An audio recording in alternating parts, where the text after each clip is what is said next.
조국 전 장관이 자신의 아들을 위해 허위 인턴 증명서를 써준 혐의에 최강욱 의원에 대해 여러 메시지를 오늘 내놨습니다. 어제도 최강욱 의원 대법원 판결에 동행한 의원들이 꽤 있었는데 이런 반응들입니다. 일단 화면부터 만나보겠습니다. 무분별하게 이루어져 왔던 압수수색의 절차나 또 피의자 인권 보장과 관련한 좀 획기적인 진전이 있는 판결이 나오기를 기대했는데 결국 헛된 기대가 된 것 같습니다. 최강욱 의원직 걸린 대법원 선고 있잖아요. 입장 한 번만 좀 표명 부탁드립니다. 오늘 선고 결과 어떻게 예상하시나요? 만시지찬이긴 하나 이제라도 법꾸라지 최강욱 의원에 대한 단죄가 내려졌다는 점에서 천만다행입니다. 조국 전 장관과 윤미향 의원에 대한 재판 역시 아직 하급심 단계입니다. 그 사이 성철호 전 울산시장은 임기를 무사히 마쳤고 황운하, 한병도, 윤미향 의원 역시 21대 국회 임기를 모두 채우게 됐습니다. 이 추세면 조국 전 장관은 내년 총선 출마도 가능해집니다. 지연된 정의는 결코 정의가 아닙니다. 어제도 저희가 뉴스탑10 상위권으로 짚어봤던 얘기, 의원직 상실이 된 최강욱 전 의원, 변호사도 이제 앞으로 당분간은 또 개업도 못하는 이런 상황인데 일단 이현정 의원님, 네.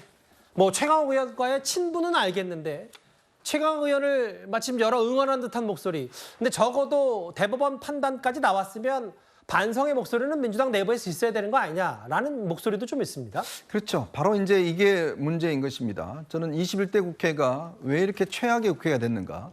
21대 국회가 지금 법안 통과율이 30%밖에 안 됩니다. 역대 최저입니다. 그 상임위가 열린 날짜도 역대 최저예요. 자, 그럼에도 불구하고 지금 국민적인 어떤 비난, 내로남불이라든지 막말이라든지 이런 비난을 많이 받는 그 중심에 저는 철험회가 있다고 봅니다. 즉, 이 21대 국회를 국민들로부터 멀어지게 한, 또 국회의 격을 떨어지게 한 그 핵심에는 바로 최강욱 의원과 김의겸 등등 김남국, 이런 황운하 이런 사람들이 다 포함되어 있는 철험회가 우리가 이 탑10에서 이 철험회 멤버들 뉴스를 거의 제가 볼 때는 한 7, 80% 다뤘을걸요. 왜냐하면 항상 논란을 불러일으키니까. 예. 거기에 조국 전 장관 플러스까지. 왜냐? 이 원래 열린민주당이라는 그 정당이 만들어진 배경이 원래 합당을 했지 않습니까? 그렇죠. 즉 조국 전 장관 옹호를 위해서 만들어진 정당이에요. 예. 자, 그러다가 이제 합당을 한 거예요. 그러니까 처음부터 출발 자체가 잘못됐던 거죠. 그런 정당이 결국은 이렇게 여러 가지 논란을 불러일으키고 여러 가지 막말 논란을 불러일으키고 여러 가지 무리를 일으키고 결국에 최강욱 의원이 대법원에서 이제 지금 의원직 배지를 뗐지 않습니까? 그럼에도 불구하고 최강욱 의원 잘했다라고 박수치고 있는 거거든요. 바로 이런 지점.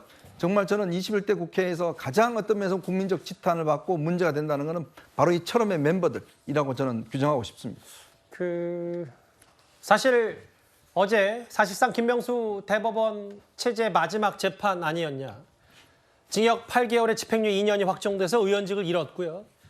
피서권거2 박탈, 내년 총선 출마 불가하고 또 4년간 변호사 할당도 할 수 없는 최강욱 전 의원입니다.